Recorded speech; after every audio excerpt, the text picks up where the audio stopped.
Stand by. My computer's working slightly slow. It'll be sharing though.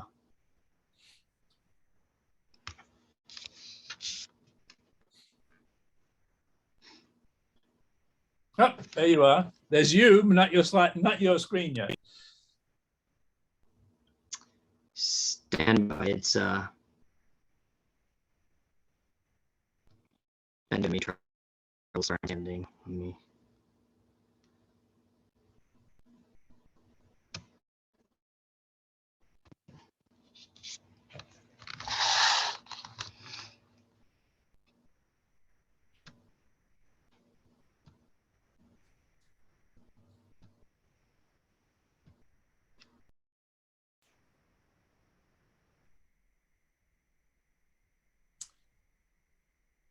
There we go.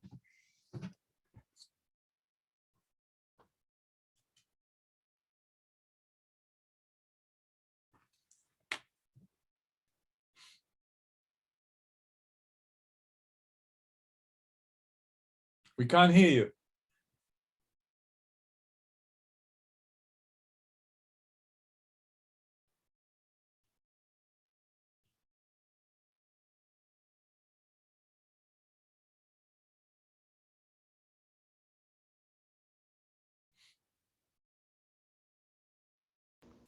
Can you hear me now?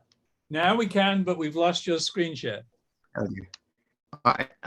I think I should have fixed now. Let's see.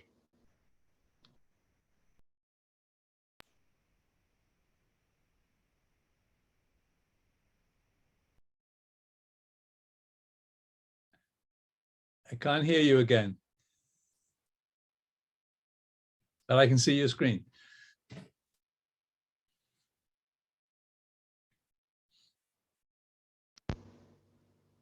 I'm not really sure what's happening. It Why don't seems you to stop. Why don't you log off and log back on again? I'll try that.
Hi, Yoni.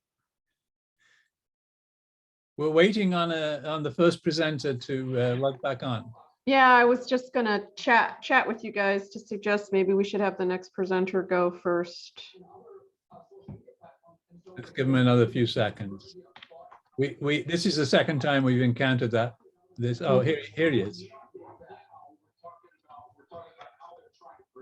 Elon Musk, a private sector operator doing the private sector thing by trying to buy out the company. How they're, I'm sure, you know how Washington works. You were for a while, and you know that the congressional staffers right now records looking for any violation, SEC violation, or justice violation. So, Stephen, if you can hear me, we can see your screen. There was some background, somebody was speaking in the background, but that seems to have stopped now. There we go. I believe I'm now visible and can be heard. Well, you're All not right. visible, but we can hear you, which is the main thing, I guess. That's perfect. Are you? Take it away.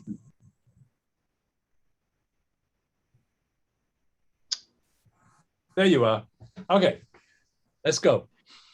All right. I guess if you can't see the screen, my apologies.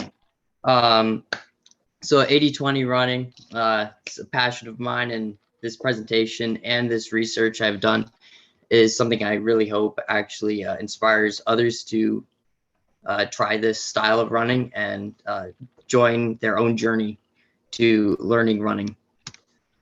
So as a brief overview of what I'll be covering, 80-20 running is, I'll explain what it is, and then I'll give some reasons why you should run with the 80-20 methodology. I'll explain the science behind the method, as well as the professional advice, which I've gained doing some interviews with some professional runners themselves. And then finally, I'll share my personal running data that I've collected over the last 2 years, both not using the 80-20 method and using the 80-20 method. To start off, I'd like to share a quote. If it doesn't challenge you, it won't change you. And that's from Fred DeVito. So 80-20 running, the idea behind it is you're running slow to build speed. Now, it's counterintuitive to what you would think. Most people think, hey, I got to run fast. I got to start fast, and I just got to get my heart pumping and hit hills and do lots of high-intensity cardio. That, in fact, is the complete opposite of the 80-20 methodology, and actually what lots of the pros use to train themselves. The whole idea behind it is you are training your aerobic metabolism versus using anaerobic metabolism. So 80-20 running, you are training at a low intensity to get your body used to running at a low intensity, getting the oxygen to flow through your blood at that lower intensity. And over time, you'll slowly gain comfort at lower speeds, but that lower speed for you will become faster and faster. It'll kind of become more clear as we go forward, but basically for everybody will have their easy pace, and their easy pace might be faster than some's or might be slower than some, versus just running hard every time for your workout and burning out eventually. So this is operating off of an 80% rule. So 80% of your running needs to be at a slower pace. And when I say slow pace, I'm talking about a talking pace. You should be able to talk during this run. Have a conversation like I'm having with you right now. You're not panting. You're not short of breath. You're just running and kind of soaking up the atmosphere and enjoying the moment. 20% of this workout routine should be at a higher pace. So that's HIIT workouts, that's running up a hill really fast, that's doing a ton of burpees at one time, getting to yourself where you can't breathe. That's 20% of your workout. So only 20%. You only have to do hard workout 20% of the time. So that's the concept behind 80-20 running. Why should you run 80-20s though? Well, the biggest part I've found is it prevents injury and burnout. Injury comes when you just running really hard and you're going too excessive on things. Sometimes I would personally work out and I'd push myself too hard, thinking that I had to go hard every single time. And then I'd blow out a knee or I'd hurt a joint, and then I'm out for a month or two and can't continue on. Also prevents burnout. Burnout is when you're going too hard and you're not necessarily injured, but you lose the motivation to continue. True burnout, you just completely don't want to go for a run that day, as well as you don't have the energy needed to go on that run. As a physical thing, your body physically decides that it can't produce enough chemicals, it can't produce enough energy to push you forward into the next workout. the other reason you should be doing this is for yourself and for others. For yourself, the reward you get is you get a more comfortable workout style. You get a workout routine and a running routine that makes you kind of want to continue. You get to go places, get to go for long runs that you can enjoy, and as well as maybe bring others along so that they can enjoy it. Also, if you're healthy, you can help others. And so that's always a good thing. If you keep yourself healthy, people see that you're motivated to run, and they'll want to do it as well. Finally, being the best person you can be. You want to be the best person you can be in life regardless. And you can't do that when you're injured or when you're burnt out. This is a great way to relax, refresh, and regain motivation for other runs and other tasks you might have throughout the day. I listed some variations of reasons why people run 80/20s. If you could see the screen, you'd see a pie chart. On this pie chart, it just explains that many people run for exercise. That's about 27% of people. 15% run for weight concerns.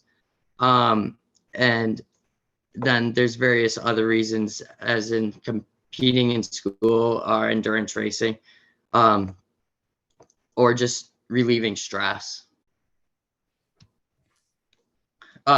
Those are many reasons why you can run, but the heart of it is the science, and quite literally the heart. The heart, just like an engine block in a car, is the core function of your body. Everything works off the heart. You can't move without your heart. So with this comes the functionality of the heart. The way your heart is trained is the way you're going to perform. On my screen here, you can see a picture of a normal heart. This normal heart shows a smaller, less worked out heart versus the heart on the right hand side. You'll see, if you can pull up the screen, of an endurance athlete. In this picture, you see a cavity wall that is thinner. This thinner wall in the heart and the thinner flesh around the heart allows for an even flow of oxygen. This even flow of oxygen allows the endurance athlete to go farther with more oxygen supplied to muscles and various sections of the body that need oxygen. Versus the power lifter, as in the image, you can see a heart cavity that is thicker and the walls, the inner diameter, if you can envision a hose with a very thick entrance that would spray a very fine mist. That's what this looks like.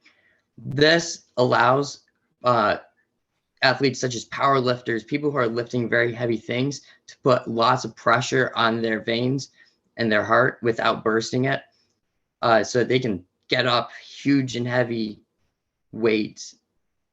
This is different than the athlete who's going for endurance, who doesn't need that sudden burst of power. They need a steady collection of oxygen. So the wall thickness matters, and when we're running, we're looking to run those slower distances so our heart can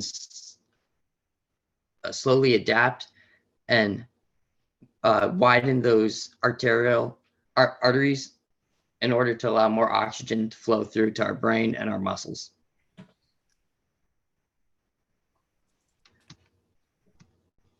So the heart is the center, but then you get to the muscles. The muscles are impacted by how you run. If you can envision one of those people in the gym who's very skinny and is always on the track, or one of the people at the Olympics who's always running, you always see the pictures, they look kind of malnourished, kind of skinny, versus a guy powerlifting. You see the weight lifters, think of Arnold Schwarzenegger. He's got real big muscles, really fit, really strong. These two muscle types are actually different. We call these slow twitch fibers versus fast twitch fibers. Somebody with slow twitch fibers is somebody who runs versus somebody with fast twitch fibers is somebody who power lifts lots of weight. An image here, you can actually see the slow twitch fibers take more to work out. They actually develop over time as you're running. They're designed to be used for long periods of time. They're not designed to be lifting things. Matter of fact, you'll injure yourself if you're trying to lift large amounts over short periods of time with these fibers, if you can even with them. Somebody with fast twitch fibers, their muscles are big. That's also going to equal more weight. This weight's going to weigh them down when they go try to run far or fast. Think of Arnold Schwarzenegger running. He probably can run. He probably can run maybe a short burst of time. But if he's trying to run a fast pace for a long period of time without losing his breath, he's going to have a very hard time doing this just because of the sheer weight that he's built on with the muscle versus the individual who's taken time and built up the slow twitch fibers and his heart to have larger cavities to allow the oxygen to flow through. He's going to be able to handle longer periods of running over faster running over longer periods of time. So in this whole study, I sought out some professional advice, and the professional advice I got varied, but the most valuable advice I got was from Major Harris from the Navy. He's actually a part-time professional endurance runner. He runs ultra marathons. The last run he went, he said, was a 50-miler followed by another 50-miler. So he ran 100 miles in the course of one day. He just traveled from one 50-mile to the next 50-mile. He does this by training long and hard, honestly. Talking to him, he gave some key advice on why you should train and how you should train. His first key advice to me was you should always have a reason to run. That reason could be somebody else, could be something personal. His reasoning was because other people don't always have legs, other people can't run. He brought up people with like special needs or people who've got their legs blown off and said they can't run, so why shouldn't he? This mentally allows him to make it through the longer races, and he highly suggests people have a deep reason like that to get them through the challenging races that they might run. He also mentioned that it's having a deep reason like this that you can also challenge yourself throughout life and get through other circumstances. If you can run 50 miles in life, you can run 50 miles mentally through something else. Physical. Stephen, you have 2 minutes. Yes, sir. We'll work on that.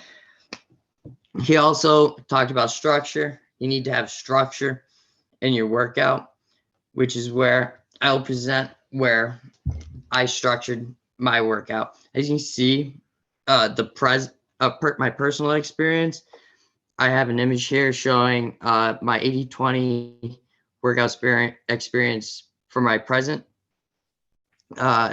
I use slow paced 5-mile runs 1 time per week, and then I added in one slow long 10-mile to 18-mile run per week, combined with 3 hip workouts and then 1 weight training session per week. This got me to about an 80-20 ratio. This got me run times down to about 21 minutes and 13 seconds at an easy pace over a course of 3 miles.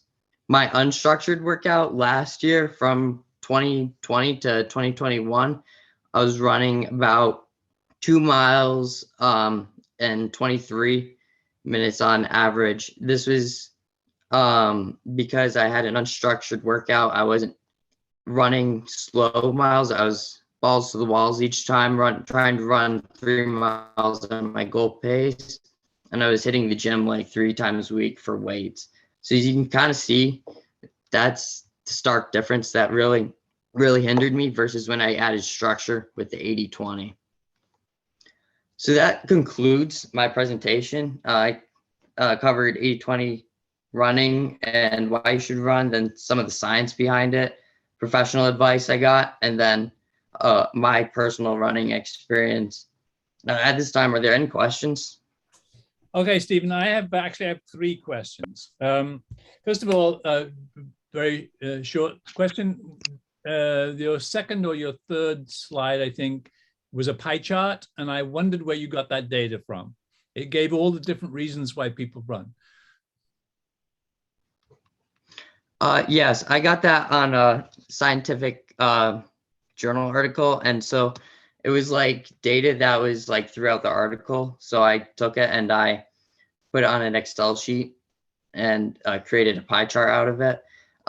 My resources didn't load with this slide deck, but I can send that to you. That's okay. That's okay. You didn't have to do that. I was just curious.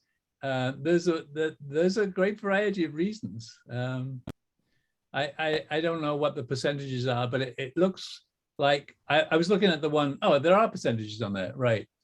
So I can't quite read it. I'm looking at the because I enjoy it. It's 6.7%. You would hope that it would be a little bit higher for because I enjoy it, but anyway, that's what it is. So I also wanted to ask you, how did you discover this 80-20 approach to running? So I was having trouble actually keeping consistency with my workout training plans, and I was constantly getting hurt trying to get faster at running. And so upon asking, I actually know I know people who have used this method, who have had success for lower mileage, like 3 miles from just friend groups I'm in. And they recommended it to me. And so I started doing more research into it. A lot of this actually is from research I did last year. And then I just started trying to implement longer distance runs. And I slowly found that it was working. And so over the course of this year, I really just started leaning in and attempting to experiment with it more.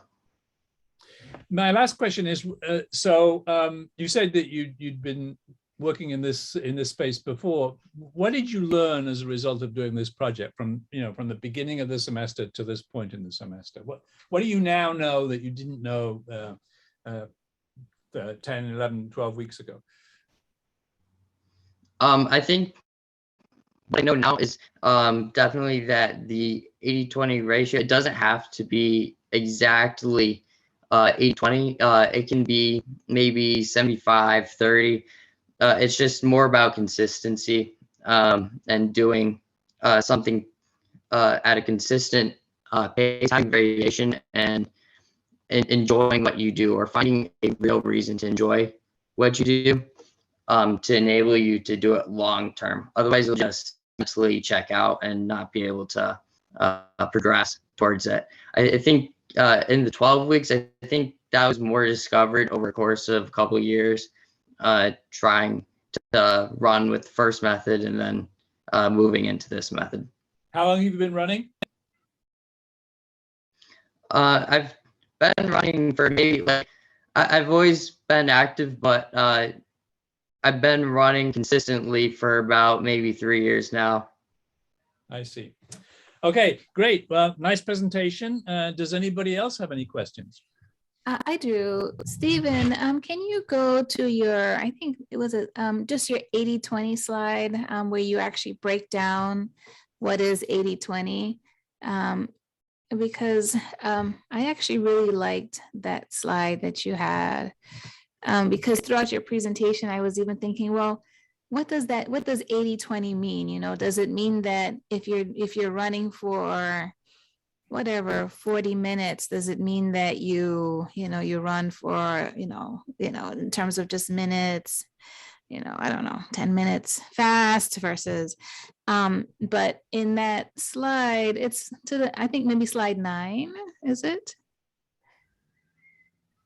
That's my personal experience is slide 9, yes. Yeah, I really liked that because you see that at least if you were thinking of training someone, which is another question I had, if your goal is to maybe be a personal trainer or open a gym or something, but that this would be a really good model at least to help people who wanted to run, that you don't have to run every day, but that you can do, like you said, you can do HIIT one day, you can lift weights another day.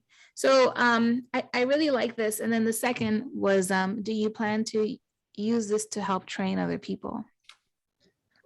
I do. I'm definitely not as a job. I can never make hobbies or anything as a job because I'd burn out.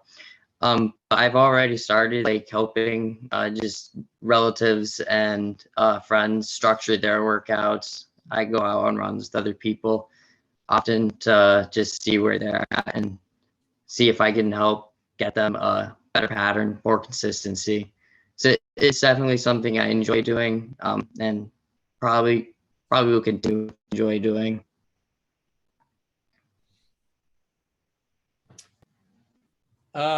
So it's 4:30, so we better move on. Thank you very much, Stephen. Very nice presentation, and I hope that you continue to run for many more years, because I am a runner too, and I really enjoy it. So next up is Mary Lena Taylor. So Mary Lena, if you would like to go, share your screen.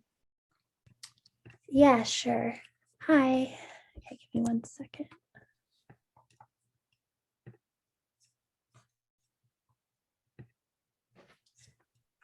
Okay.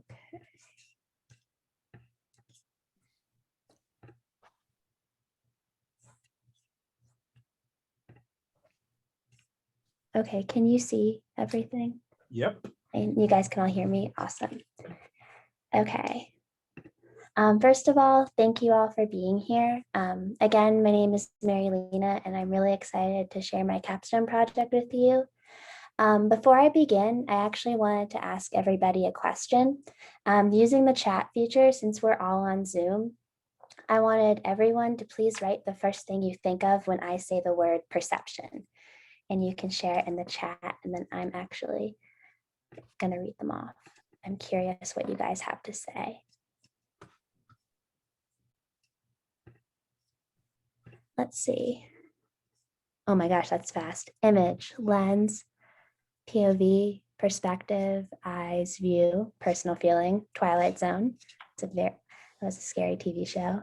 Way of thinking, stereotype. It's a lot of different things. How you see something. Okay, so as we can see, we have a lot of different words, which means we have literally a lot of different perspectives here at this presentation and in this Zoom call.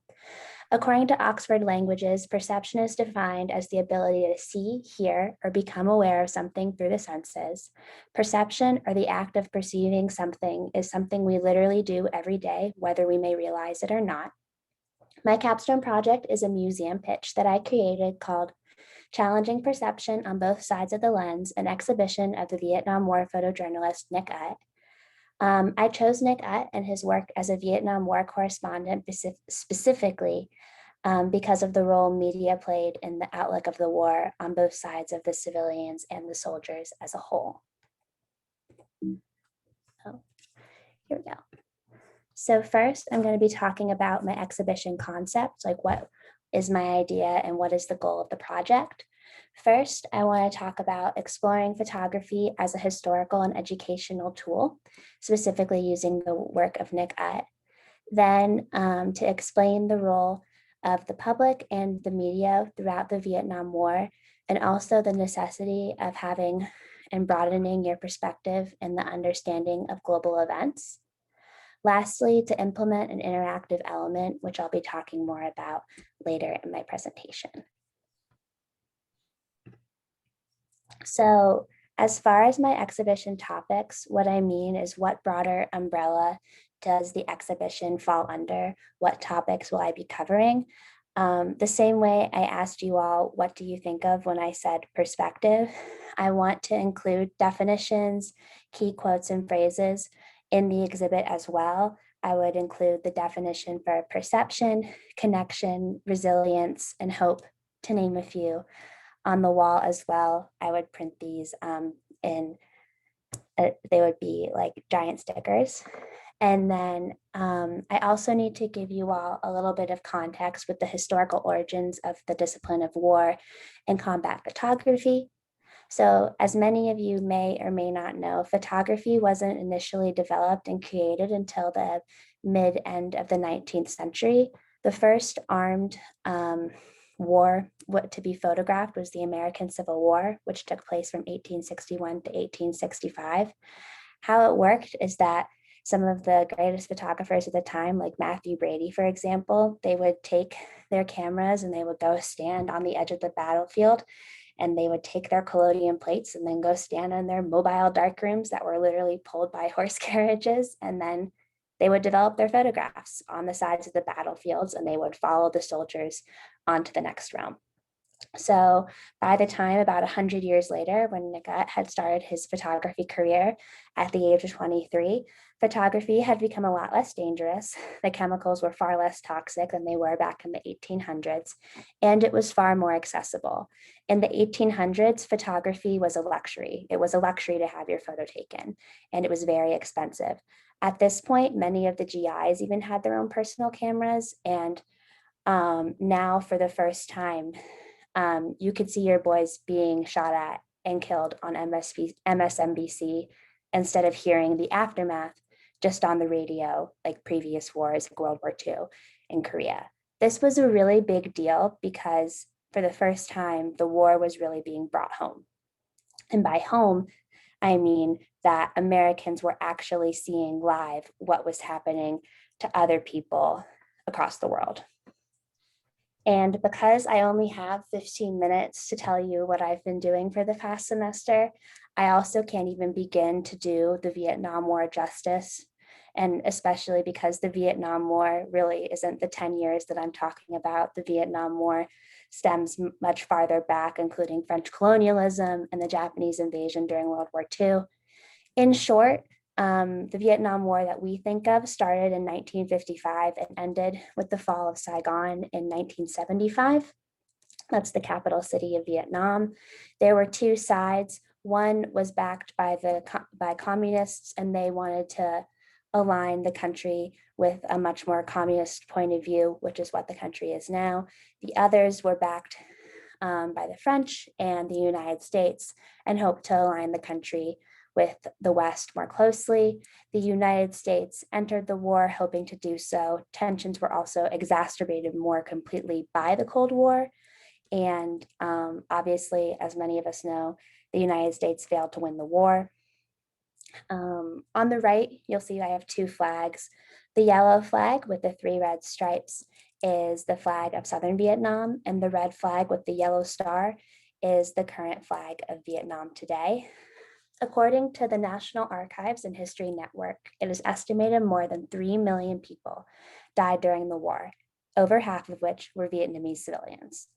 One of these civilians was actually Nikat's older brother, a fellow photographer killed in action on October 10th, 1965. Now I'm going to go to my next slide. So I want to give you some background on the artist I'm going to be talking about. So who is Nikat? He was born on March 29th, 1951. His Vietnamese name, which is his given name, is Nguyen Cong Ut. Professionally, he goes by Nick.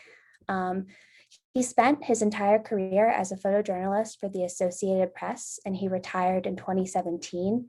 He currently lives in Los Angeles, California. And he's most well known for his photograph Napalm Girl, which we'll be talking about later in my presentation. The photos on the right, or I guess my right, I'm not very good with right and left. The one on the top, it's Nick during the war as a correspondent in Cambodia.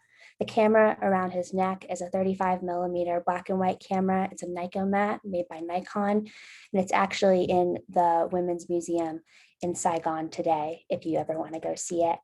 And then the photo below was taken in 2017, and that's Nick posing with his cameras, as well as a Vietnam era helicopter. Next, so in regards to the exhibition, I had to think about who was I modeling this exhibit for and who was my target audience going to be. First, I thought I would want to have it initially at the William Harris Gallery here at RIT.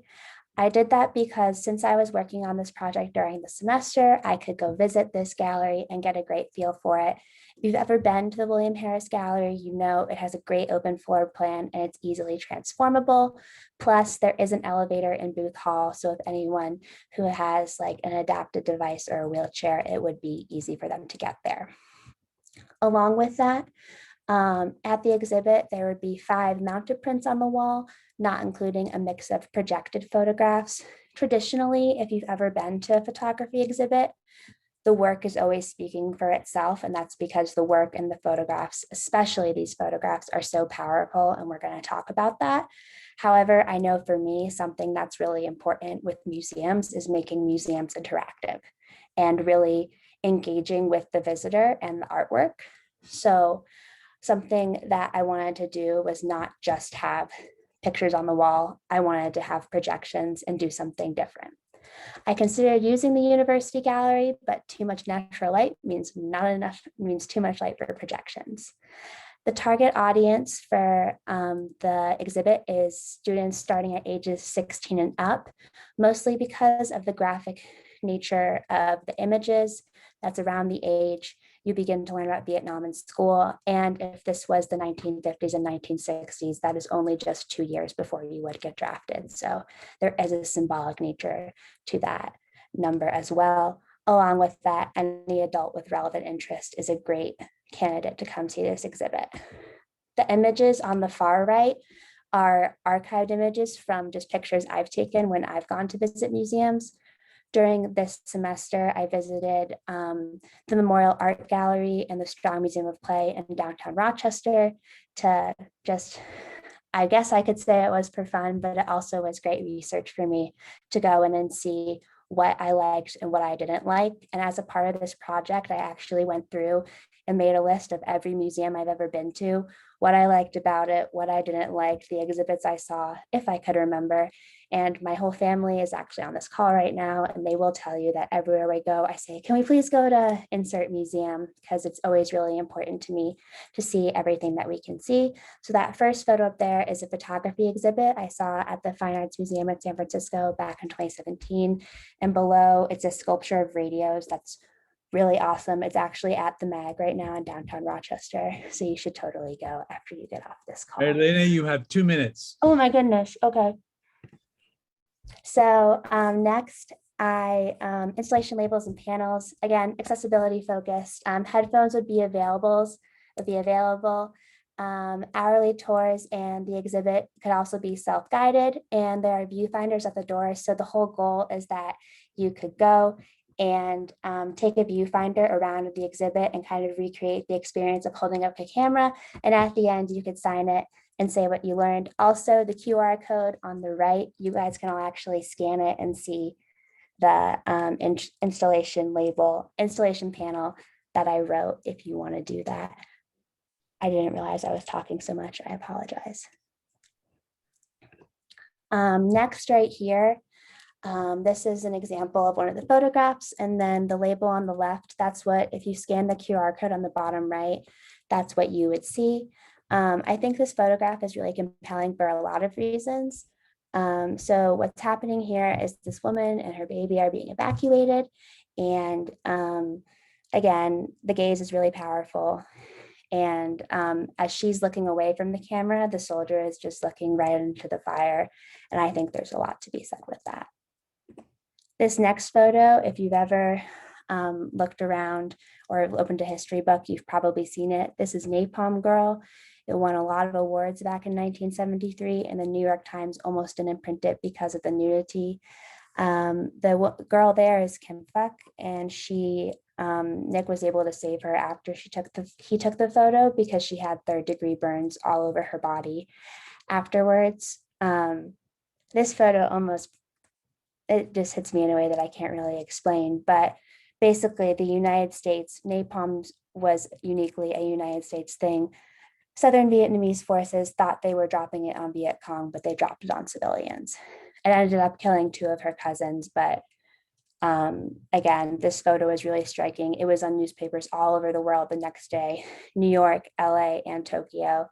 And it is considered that this photo, the Hanoi Times said that Napalm Girl captures the hardship and horror of war connected by the US and Vietnam, helping change the world's look, Vietnam War, and boost the anti-war movement in the US.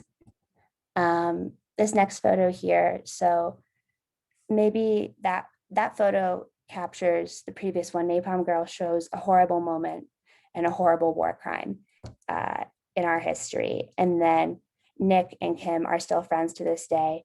Kim was able to escape Vietnam just as Nick was, and she lives in Canada now. She's fully recovered and she's a human rights ambassador, and they talk on the phone every week. And there was an incredible connection and resilience that came in the face of that tragic circumstance. And in the end, I guess with my exhibit, when I think about the cultural significance as well as the visitor outcome, my goal was to create a photography exhibit that is accessible and engaging, honor everyone that was affected by the Vietnam War, whether that was veterans, refugees, civilians, the fallen, everyone, and also continue to foster a culture that promotes connection and challenges pre-existing notions. Thank you. That was great, Marilena. It is a very emotional thing. So you're a museum studies student? Am I right about that, or a photography student? My concentrations are history and studio art. I see. Okay. How did you get interested in Nick Ut? Well, when I went to do this project, so Dr. Beck was my faculty advisor, and I had no idea what I wanted to do. And then she said, well, you should do, like, what are you interested in professionally? And I'm interested in museum education. And she said, well, think about doing something that you could show like a future employer. And I kind of was like, okay. And then I've never gotten to take a class on the Vietnam War. So it was an opportunity for me to learn something new. So this almost came out of nothing. It came out of a conversation with your mentor. Wow. That, and I took exhibition design 2 semesters ago with Dr. Rebecca DeRue. So we created an exhibition. I did a project similar to this, but for a completely different topic. I did the history of sourdough bread with a different, yeah. I guess that is different. It was very different, yeah. But the idea was making an exhibit. So for your project, it's an ideational project. You haven't actually made this exhibit, or have you? No, I haven't taken over the William Harris Gallery yet. No, I would have to. I mean, that would be really cool, but I would have to ask and go through a lot of paperwork. Yeah, they would probably get mad if I just started hanging things up in there without asking. Yeah, I don't think that is how it works. Is this a one-off project, or are you going to pursue any number of possible directions that could come out of it? Or if I had the opportunity to put this exhibit up, I would. I think that there's still a lot more work that could be done. I mean, that's kind of how I feel about so many of my projects, is that, like, I don't know, like, I do a series and I'm like, oh, I could do more. I feel like I'm never done. I don't know. I know the feeling. Yeah. Okay, great presentation and great project. Does anybody else have any questions? Just a comment, just really great job, Marilena. You know, it shows 2 things. One, just the power and the importance of photojournalists, but also those who are museum curators, you know, and so great job. Thank you. Yeah, can I ask a question? Please, Leonie. Yeah, sorry. I'm gonna start my video. Hi, Marilena. Thank you for this. Yeah. Your presentation mentioned the word empathy, which kind of struck me, especially with the question that you raised at the start of the presentation, and the journalist that you picked, the photojournalist that you picked to really look at here.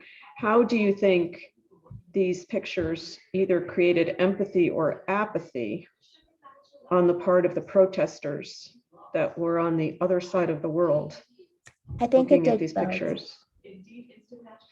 And I think that was kind of the whole point, because like, I mean, I wasn't alive in the 1960s and 1970s, but I guess looking back and all of the reading that I did, because again, the big thing with Vietnam is that technology had progressed in such a way that we really hadn't seen like since World War II or Korea, for example. So now people could really see what was happening and could actually understand the scope of the damage that was being done.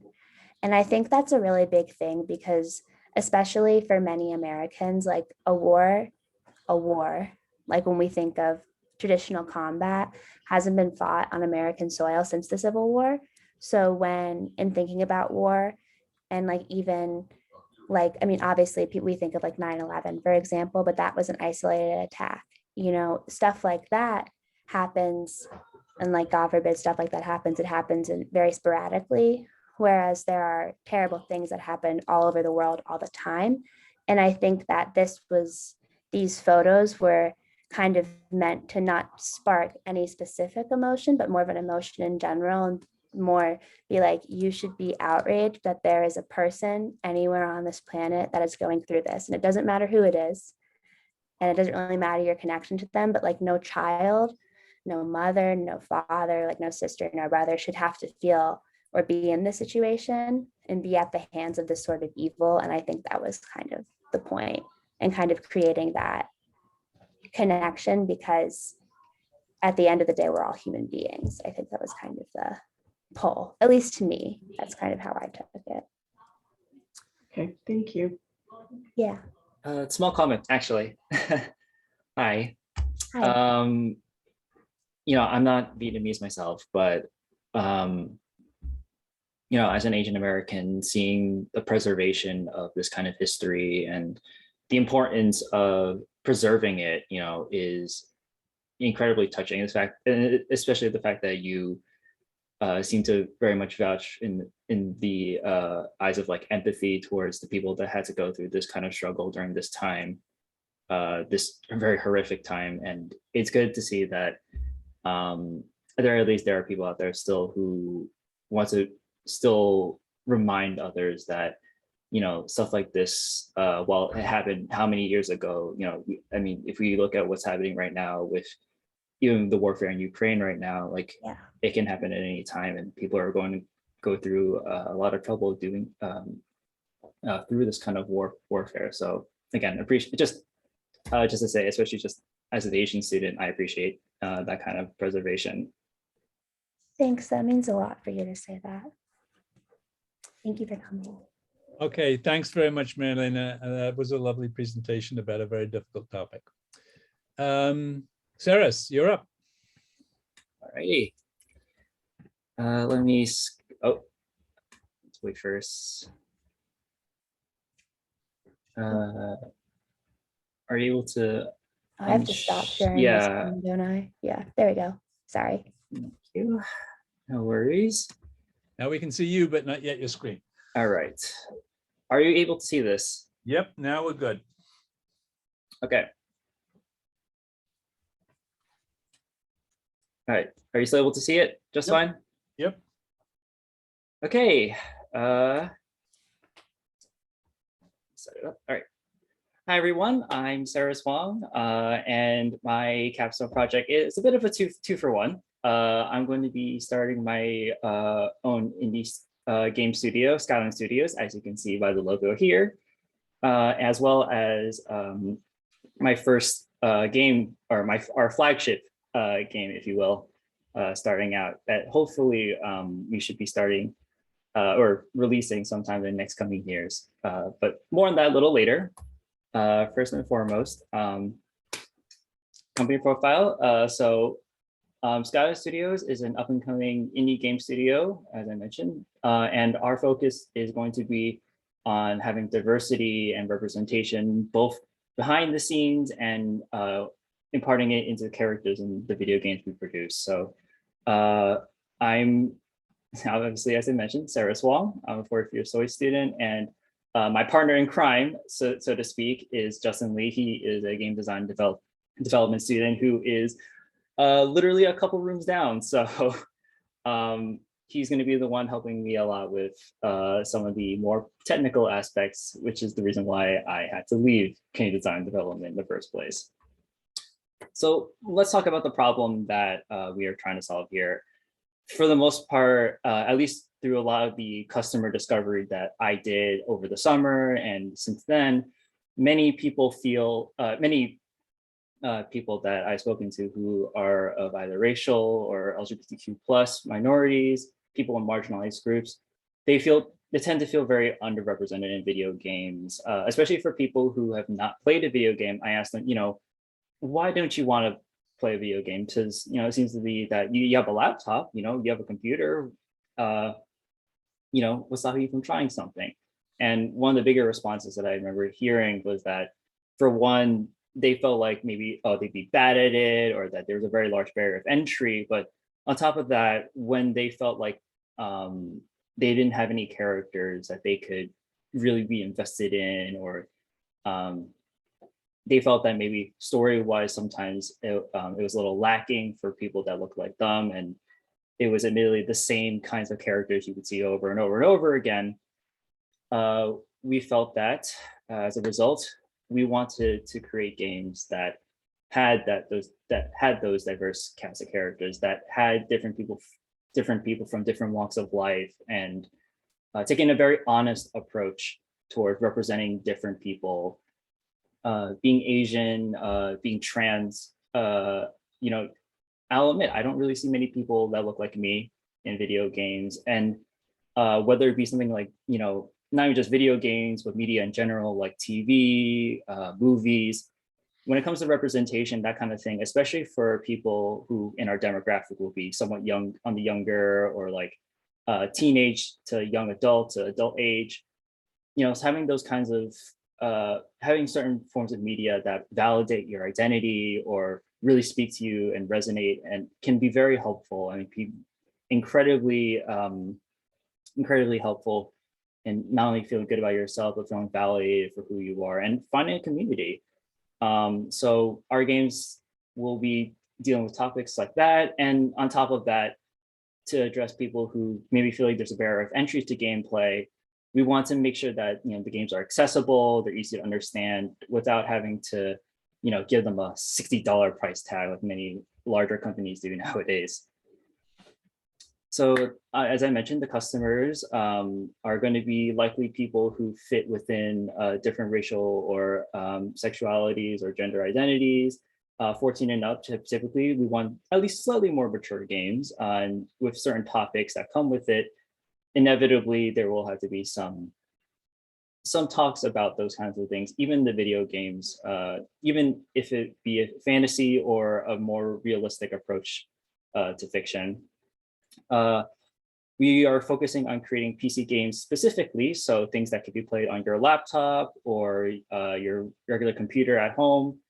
And at the same time, we want to make sure that we want to keep it affordable, likely around a $20 price range, just so that we can make it so that people who can maybe be having their first game, this could be at least a very affordable way for them to get into gaming, especially since they might not have the most highest specs on their computer that can run like beautiful, super HD graphics.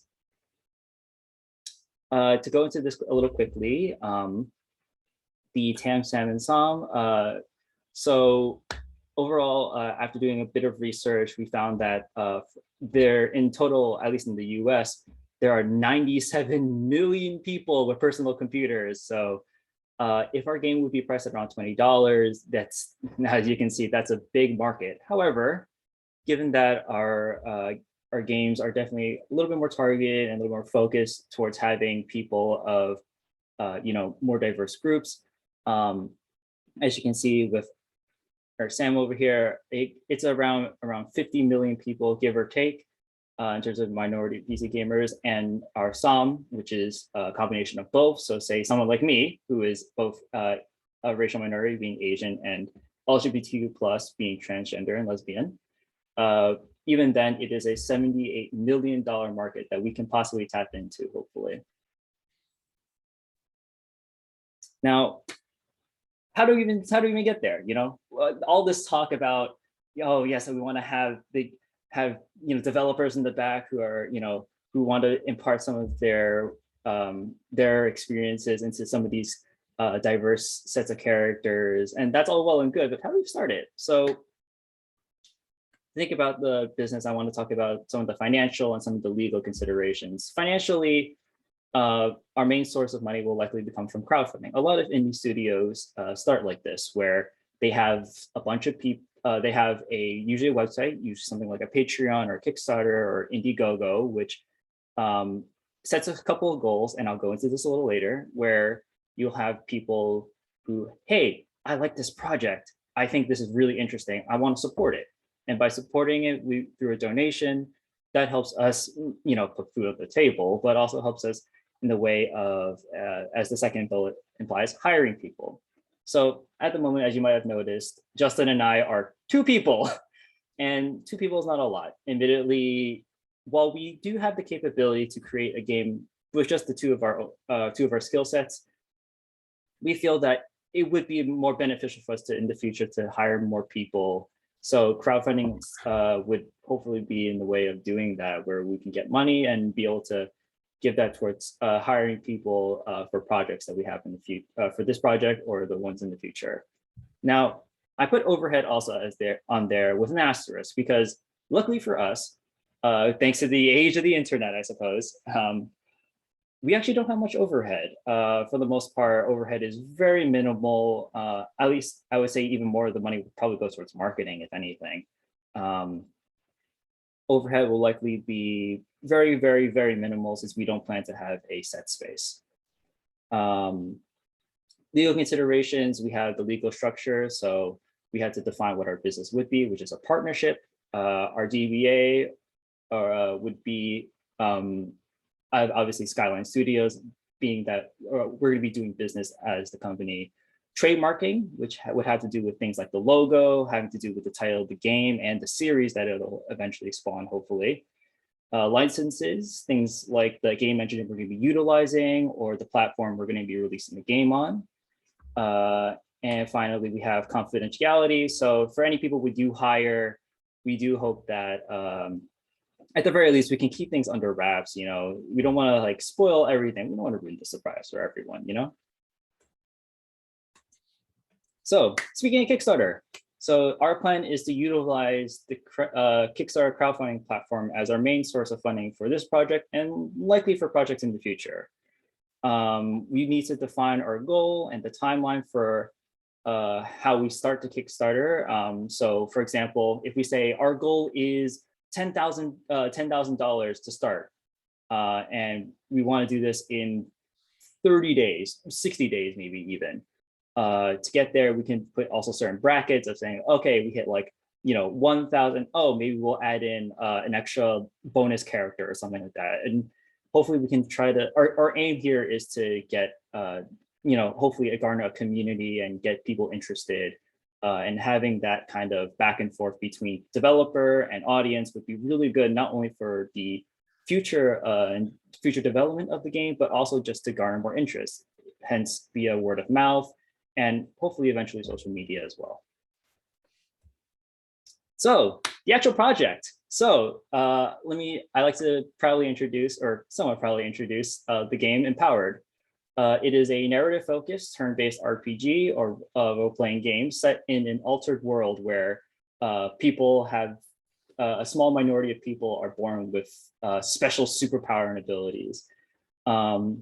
Right now, what you're seeing is some concept art of one of the characters that I drew up myself, as well as a small mock-up as to what some of the combat will look like. You'll have 2 characters on each side, and the player will be controlling a little pixelated little figure, likely to dodge projectiles being thrown at them as a way to offset some of the more monotonous gameplay that comes with RPGs.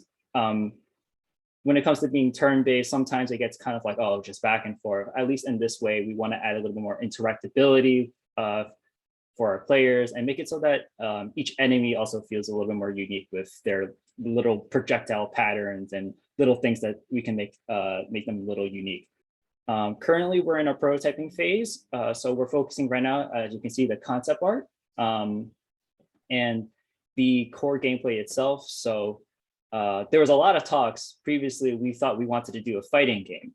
That didn't go off very well. And we eventually set on going with an RPG because we felt it would better tell our story. We wanted to give enough breathing room for the player to experience the characters and the world that we're trying to build. And doing a fighting game, unfortunately, just wouldn't fit that bill. So after much deliberating, we decided to focus on an RPG instead. As for the marketing and sales plan, this also hopefully will be something that I will be managing, or if we are lucky enough to hire someone else to do so. Social media is very obvious. If you saw previously before on the Kickstarter slide, we mentioned a trailer. So something like that would be posted on the Kickstarter page, but we would also be releasing something like that on Twitter, on YouTube, Facebook even. I actually even have a Skyline Studios Twitter account privated right now, but it is in reserve right now. So if and when we're ready to finally bust out and go public. Influencers, once our game is in a playable state, we hopefully maybe can garner some support from even just smaller YouTubers just to play it in front of a bunch of people to see what they think. And even myself, I'm thinking of going on the platform Twitch to stream things, whether it be for art, for just gameplay of the project, or even just playing games in general and interacting with the audience. And then finally, we have a website. Luckily, both of us and I have some experience with HTML and CSS. So given some time, we hopefully will be creating a website so we can host and show off maybe some of the characters, some of the trailer, as we mentioned, and just drum up more hype for the game itself.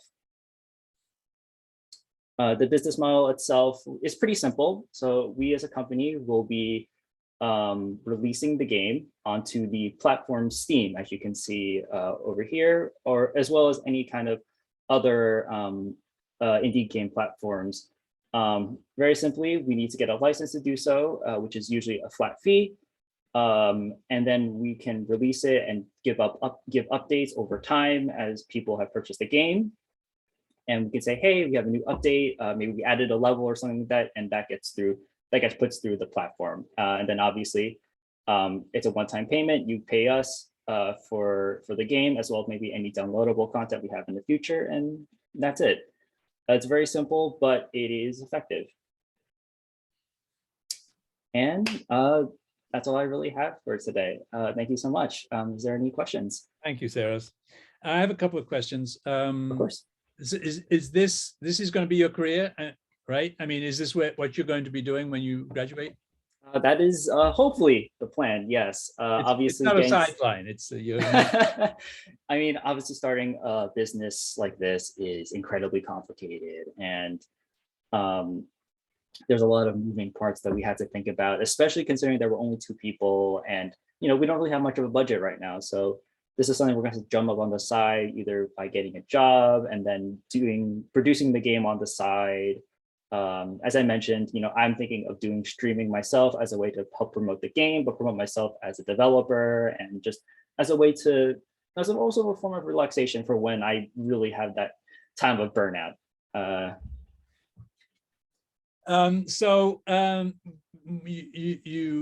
You listened to Mary Lena, and her project sort of, the genesis of her project was the beginning of the semester. Is the genesis of your project, of this project, does it go further back in time? I mean, how long have you been thinking about Skyline Studios? Sorry, I didn't mean to interrupt you. No. Skyline Studios as a name has only been around for about like a year and a half, I'd say. I mean, I developed the the logo like only a while ago. I was lucky enough that I got in contact with a trademarking lawyer who was kind enough to at least give me a couple pointers. Previously, the middle tower for the eye was the Empire State Building, but that didn't work out because of trademarking reasons. So I had to change it to generic skyscraper. But very much so, we want to stand as champions for diversity in video games, something that's not super well defined at the moment. You see it some being more prevalent in TV shows and movies nowadays, I mean, which is really great, but for video games, you know, we want to bring that a little bit to the table. It's only just begun with certain games, and as you can see with the rainbow added to the logo, we want to stand proud with that. This is going to be the core of who we are as developers and the core for our games. I love the logo. It's a great logo. I think you're going to go far with that. So tell me, a common question I ask is, what do you now know 12 weeks into your project that you didn't know 12 weeks ago? Oh, all the legal stuff. I mean, I'll admit, all the legality stuff was something that I was very much unfamiliar with. Again, like I only recently got into contact with a trademarking lawyer, and I was very lucky for that point. But trademarking was something vastly unfamiliar for me. Legal structure and DBAs were something I had never heard of, and licenses was a very foggy concept as well. I think overall the legal considerations, as well as some of the financial stuff. I mean, Kickstarter was something that I'm not the most familiar with. I'm more familiar with things like Patreon, where it's a monthly donation. Kickstarter is more just a one-time deal where you say, hey, I want to pay this amount and I'm going to put it forward, and that's it. So it's something that I have to, adapt to. It's something that I'm learning and finding more and more about when it comes to making a successful Kickstarter project. Okay, thanks very much. A great presentation. And I'm going to turn it over to anybody else who has questions. Please, anyone else? Yeah, this is Leonie. Great job, Seras. Tell us, since the roles in the game are so important, tell us a little bit about your vision for how you want to develop the various roles for the game. Roles as in what? Like us as developers? Yeah, as developers, because you said diversity is such an important part, right, of Yes. the work that you're doing here. So how will you represent that diversity in the various roles in the game? So currently, I don't have her listed here. However, I do have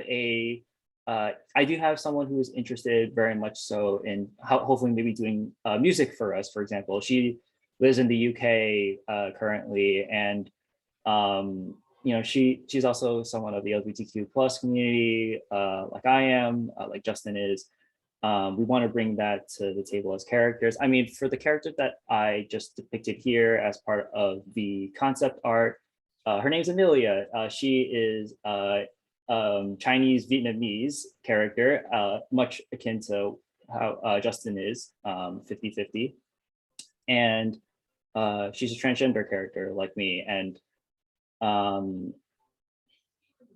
having that part be a part of her as a character, being that we get to impart a bit of ourselves into these characters and that journey, some of the struggles that come with living as a minority, as well as the minority that I have present in this world being, as you can see, she has lightning powers. She has lightning coming from her hands, for goodness sake. So when it comes to that kind of analogy based in real world struggles that people go through, as well as some of the very much real struggles that she would be going through as a character, because this world is very similar to our own. It's still planet Earth. It's still, the city. I mean, the game's going to be taking place in New York City itself, which is a huge conglomeration of different people. But of course, that also means a lot of different people that might have a lot of different opinions on people like her. So being able to impart that kind of character was very important. And for any other character that we do that is not resembling us, either be it racially or sexuality wise or something like that, I lend that to other people who are my peers, who are very much have made it very clear they're very willing to help me out in terms of looking at certain characters, their dialogue, their backstory, to helping me develop this character in a way where I can represent that very honestly. Because, you know, for example, I am not a Black man, clearly. But if I want to make a character like that, I want to ask people who would have gone through an experience like that and bring that to the forefront as part of the character. It doesn't necessarily need to be the entirety of their story. You know, they're not a caricature after all, but being that this is an important part to having this kind of representation, I want to make a very honest and very well-researched approach to developing these kinds of characters. I mean, for one of my characters, she's Hispanic, and I have to actually learn Spanish because if I want to, I feel like it would be authentic to include that as part of her dialogue. Things like that is something that I want to do as a developer, and it's something that's very important to me personally. Thank you. Nice answer, Seras. Okay, so we're what, 5:15. So we better draw it to a close. We have 10 days, 11 days before the symposium. So we will see your projects again in poster form. And I don't know if any of them lend themselves to additions to the posters, but if you can be creative and think of something that you could add to your poster that maybe on a side table or something like that, by all means. So thank you very much. Excellent presentations, one and all. And we will see you on the 25th in the evening of the atrium of the Magic Studios. Thanks again. Thank you. Thank you so much for your time. Appreciate it. Thank you.